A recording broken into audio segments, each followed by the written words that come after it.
صرف خان صاحب نہیں کہتے، میں بھی کہتا ہوں یہ، اور زیادہ تر لوگ یہی کہتے ہیں کہ شہباز شریف کے پاس کوئی پاور نہیں ہے، اور سب یہ سمجھتے ہیں، مطلب یہ تو بالکل ہی میرا خیال ہے آپ ایک ایسے ویکیوم میں رہ رہا ہوگا کوئی جو سمجھے گا کہ جی شہباز شریف کے پاس پاور ہے. اب بائی دا وے یہ میں پہلے بھی کہہ چکا ہوں، شہباز شریف چاہتے بھی نہیں کہ ان کے پاس پاور ہو.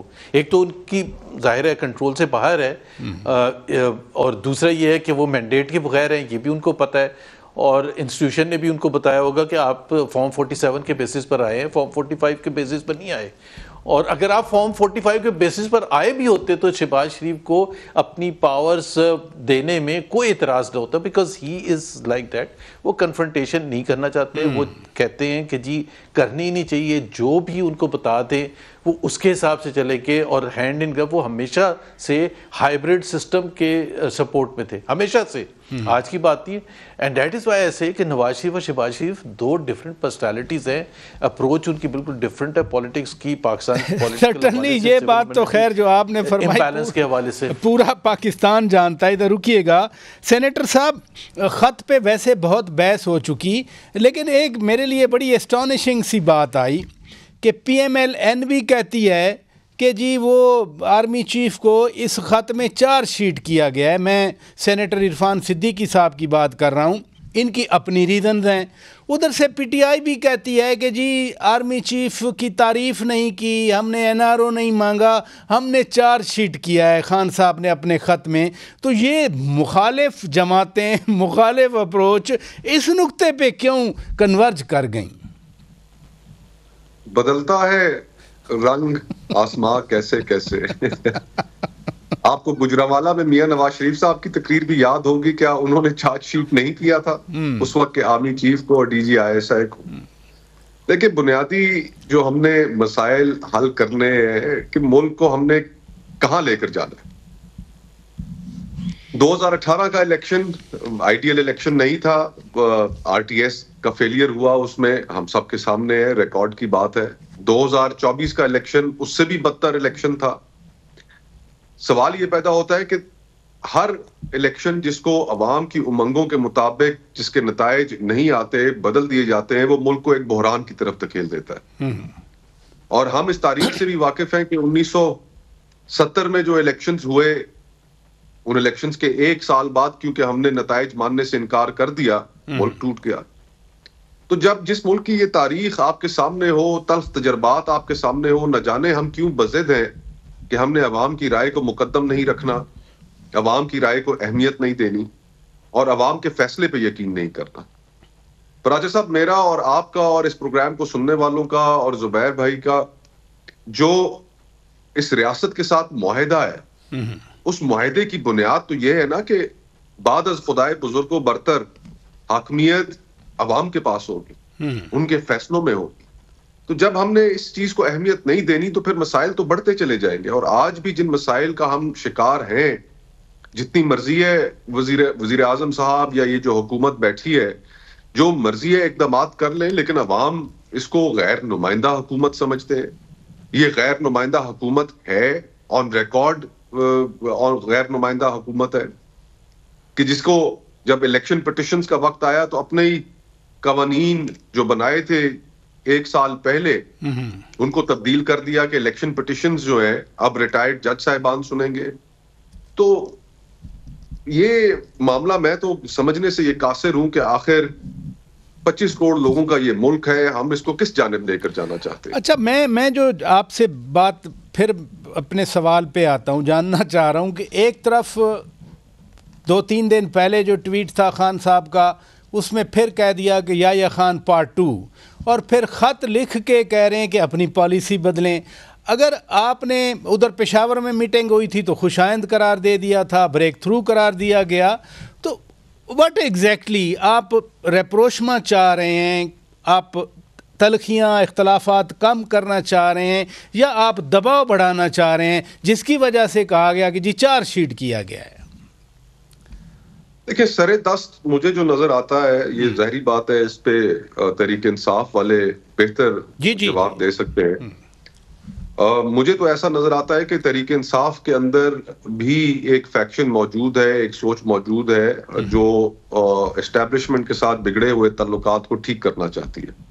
اور جہاں تک عمران خان صاحب کی اپنی سوچ کا تعلق ہے، وہ اس وقت ایک براڈر پولیٹیکل الائنس اپوزیشن کا وہ چاہتے ہیں. حکومت کے ساتھ ان کی ٹاکس فیل ہو چکی ہیں.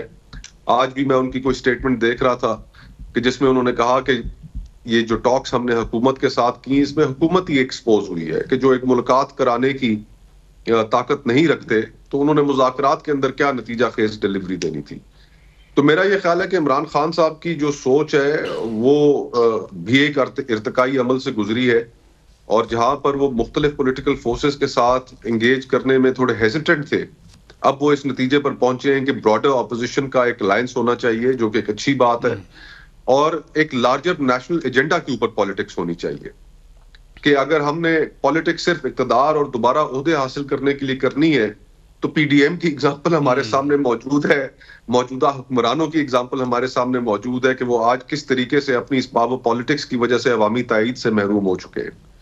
تو یہ میرے خیال سے ایک اچھی سوچ ہے ان کی کہ اگر ہم ایک لارجر نیشنل ایجنڈا جس میں ریسٹوریشن آف ڈیموکریسی کی بات ہو، ریسٹوریشن آف کانسٹیٹیوشن کی بات ہو، بحالی انسانی حقوق کی بات ہو، ٹیررزم سے کیسے ڈیل کرنا ہے اس کے اوپر کنسنسس ہو، تو یہ ساری چیزیں ایک ملک کو بہتری کی طرف لے کے جائیں گی اگر ہم ان ساری چیزوں پر ایگری کر لیتے ہیں. گورنر صاحب، میں سوال ایک چھوڑتا ہوں آپ پہ کیونکہ بریک لینا ہے. جس الائنس کی بات کر رہے ہیں مصطفیٰ نواز کھوکھر صاحب، ان کے پاس بھی پی ٹی آئی والے آئے تھے، پھر شاہد خاقان عباسی صاحب اور مولانا بھی اسد قیصر صاحب کے گھر گئے.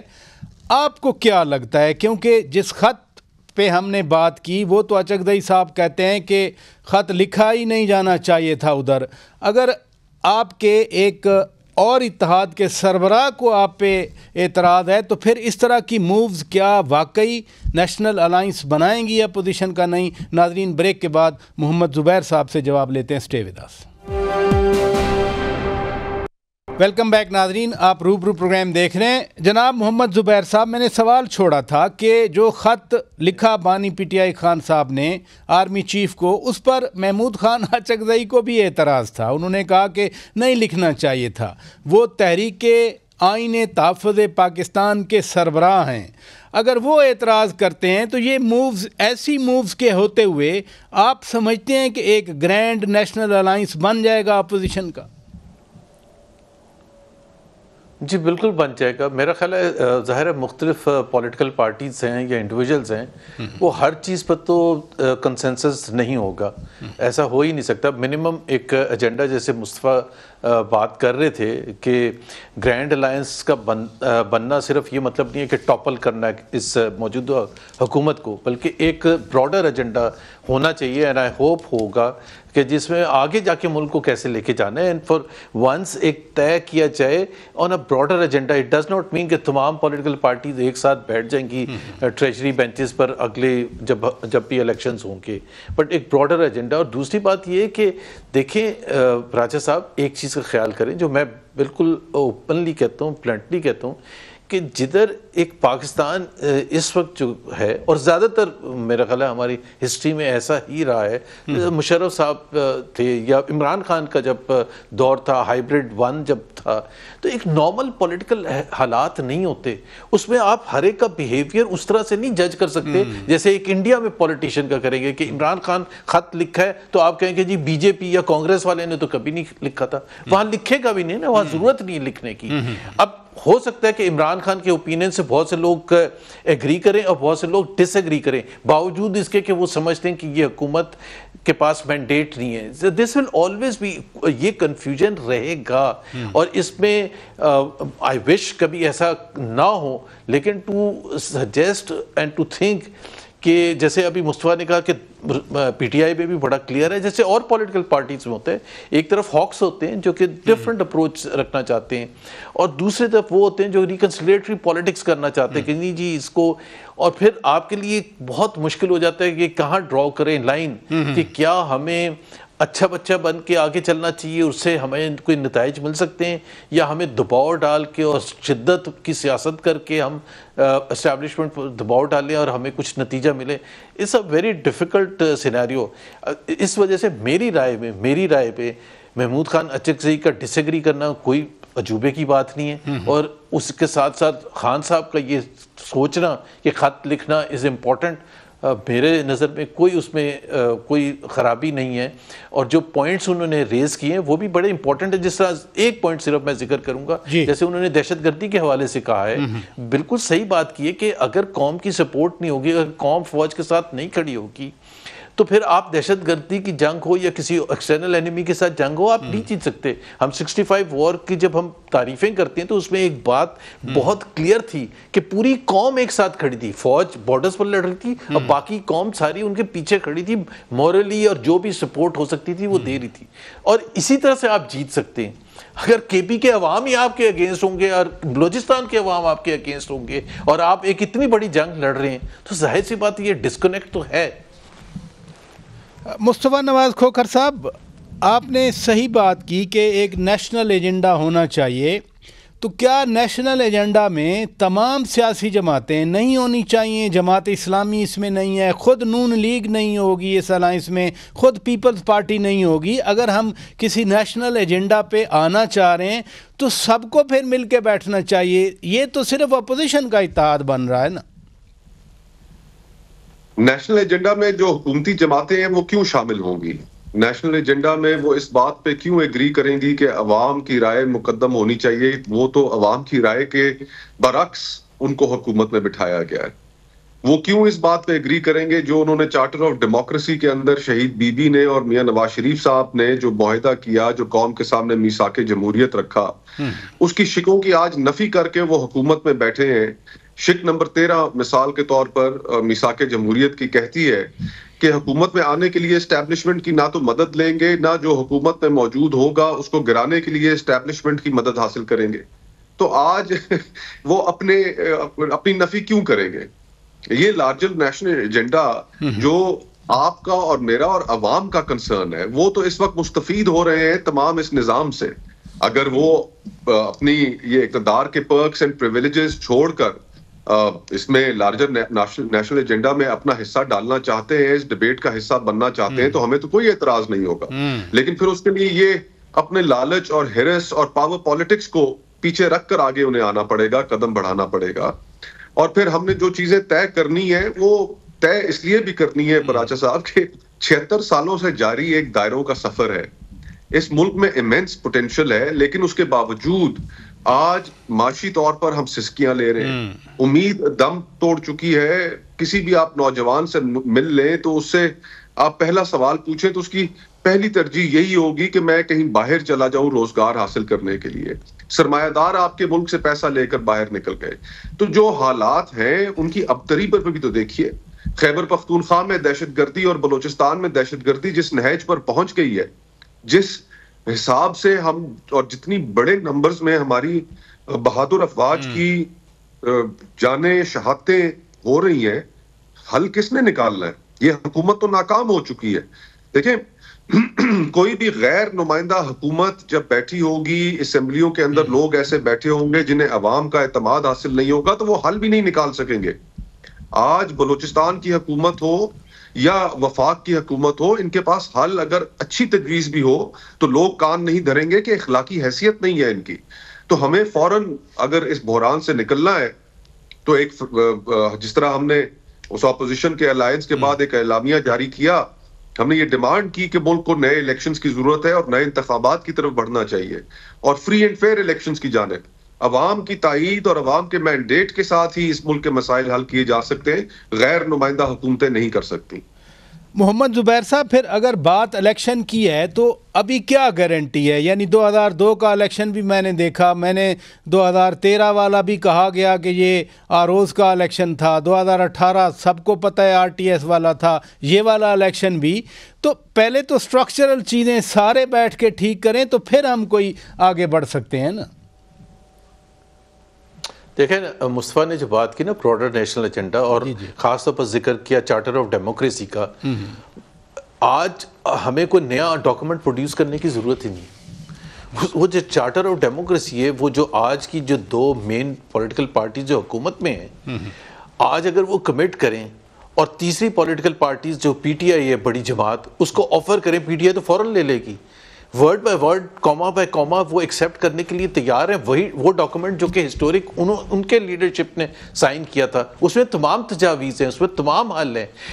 مطلب basically going back to the 1973 constitution in letter and spirit. اور خاص طور پر آج کل جس طرح آپ نے پوچھا کہ جی وہ اگر آپ آگے جانا چاہتے ہیں تو آپ اس الیکشن کمیشن کے ساتھ آگے جا کے الیکشن ہولڈ کریں گے.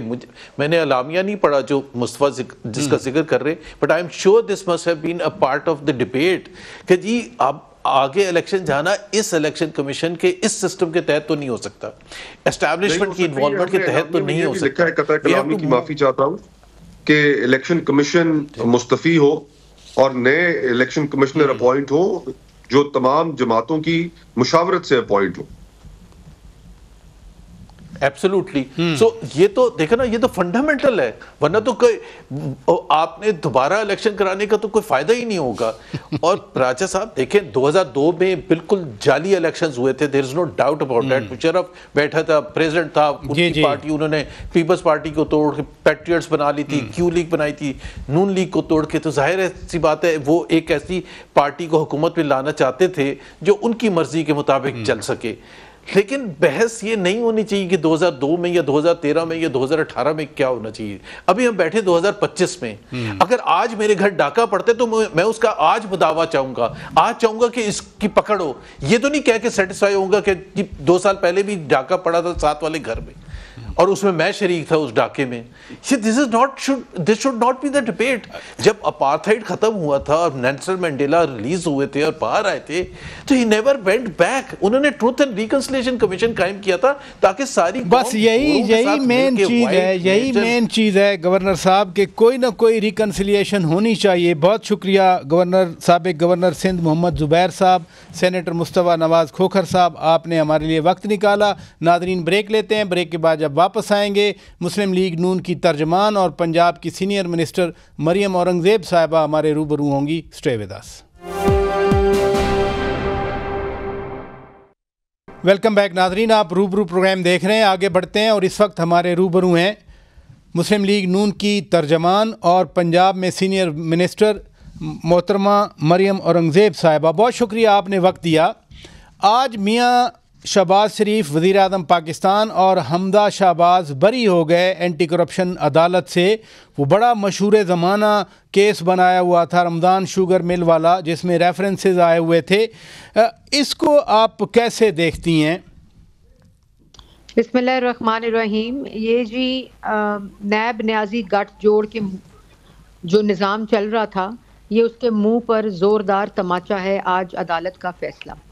اور یہ 7 سال کے بعد فیصلہ آیا ہے جس میں 5 سال جو ہے وہ 4 سال عمران خان صاحب کی دور حکومت رہی، جس میں 1 روپے کی خیانت، 1 روپے کی گڑبڑ اور 1 روپے کی کرپشن وہ خود بھی ثابت نہیں کر سکے تھے. یہ رمضان شوگر مل کا جو گندے نالے کا منصوبہ تھا، یہ 12 دیہاتوں کے جو پانی انوائرمنٹل ایشو ہوتا ہے اس کے نکاس کا یہ ویلفیئر کا پروجیکٹ تھا جس کو سیاسی انتقام کے لیے کچھ نہیں ملتا تھا تو یہ اس قسم کے منصوبے کبھی صاف پانی لے آئے، کبھی گندا نالا لے آئے، رمضان شوگر مل کا معاملہ لے آئے، آشیانہ کا معاملہ لے آئے، ایک میں برایا دوسرے میں گرفتار کر لیا. تو یہ نظام چل رہا تھا. لیکن آج اس نظام کے جو کالا داغ تھا وہ آج دھلا ہے. اللہ تعالیٰ نے سرخ روح کیا ہے.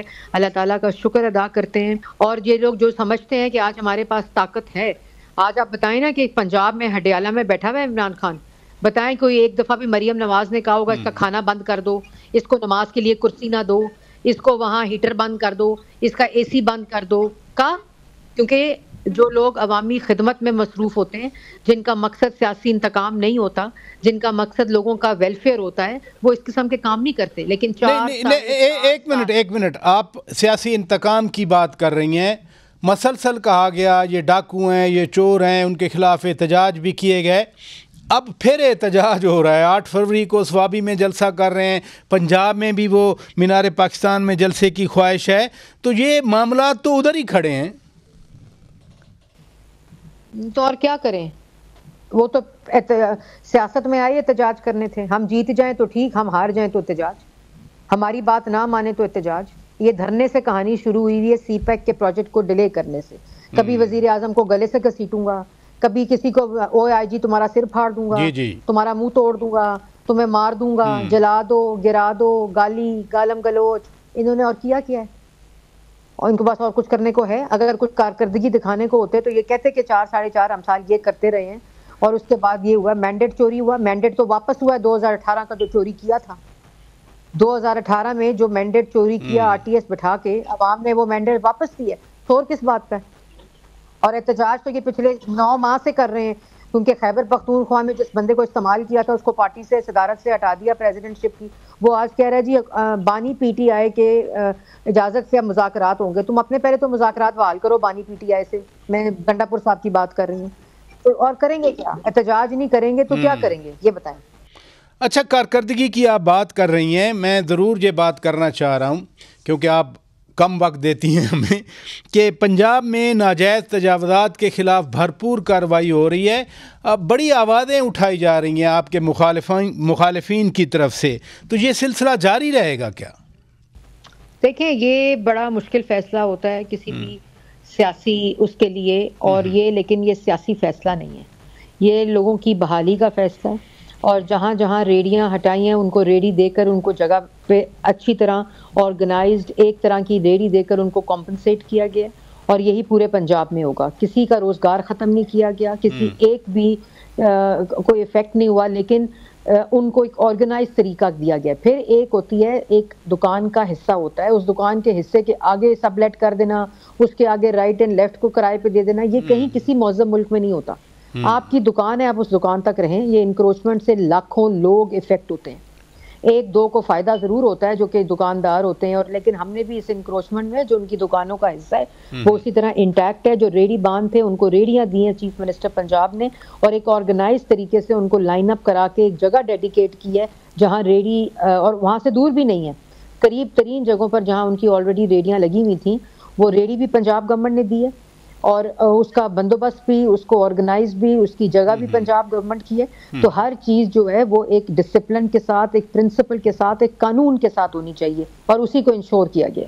اچھا, خیر تجاوزات تو ہیومن میڈ ہیں, لیکن یہ جو دھند والا مسئلہ ہے پنجاب میں ابھی بھی برقرار ہے. آج بھی دھند تھی, ساتھ ساتھ سموگ کا بھی بڑا مسئلہ ہوا ہے. چین کے ساتھ بھی کچھ آپ لوگوں نے کولیبریٹ کیا تھا, تو کب تک یہ دھند اور سموگ سے نجات مل جائے گی پنجاب کو؟ آپ خود اس کو سٹیئر کر رہی ہیں. دھند جو ہے وہ ایک نیچرل کلائمیٹک ویدر کنڈیشن ہے.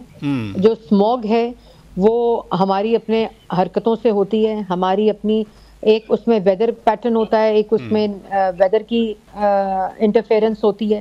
لیکن جو ہماری انڈسٹری ہے, ہمارا ٹرانسپورٹ ہے, ہمارے موٹر بائک, ہماری گاڑیاں, ہمارا یہ جو فصل کو جلانا, اس کے بعد جو ہمارا اپنے کنٹریبیوشن ہے ہر سیکٹر کی, وہ ہوتی ہے. تو پہلی دفعہ پنجاب میں اس کو ایک ملٹی سیکٹورل لینس سے دیکھا گیا ہے, اس انڈسٹری کے ساتھ کنسلٹیشن کر کے, اور پہلی دفعہ اس کو میٹیگیشن میں دیکھا گیا, یا نہ کہ صرف کہ جب فوگ آ جائے, اسموگ آ جائے تو اس کو مینیج کریں, بلکہ پورا 9-10 ماہ ان سیکٹر کے سٹیک ہولڈرز کے ساتھ ہینڈ ہولڈنگ ہوئی ہے. پھر اس کے قانون میں تبدیلی ہوئی ہے, پھر اس کی سرویلنس اور اس کی جو ٹیکنالوجی ہے, جو اس کی ریگولیشن ہے, جو اس کی قانون سازی ہے وہ ہوئی ہے, اور اس کے بعد اس کے اوپر جو پورا ایکشن ہے وہ ہوا ہے. تو ایک طریقے سے ہر سیکٹورل میپنگ کر کے یہ کام پہلی دفعہ ہوا ہے. پہلے صرف اسموگ آتی تھی تو اس کو مینیج کیا جاتا تھا کہ بند کر دو, اسکول بند کر دو, اسپتالوں کے اندر ایمرجنسی نافذ کر دو سیکٹر. لیکن اس دفعہ اس پورے سیکٹورل لینس کے ساتھ دیکھ کر اللہ تعالیٰ کا شکر ہے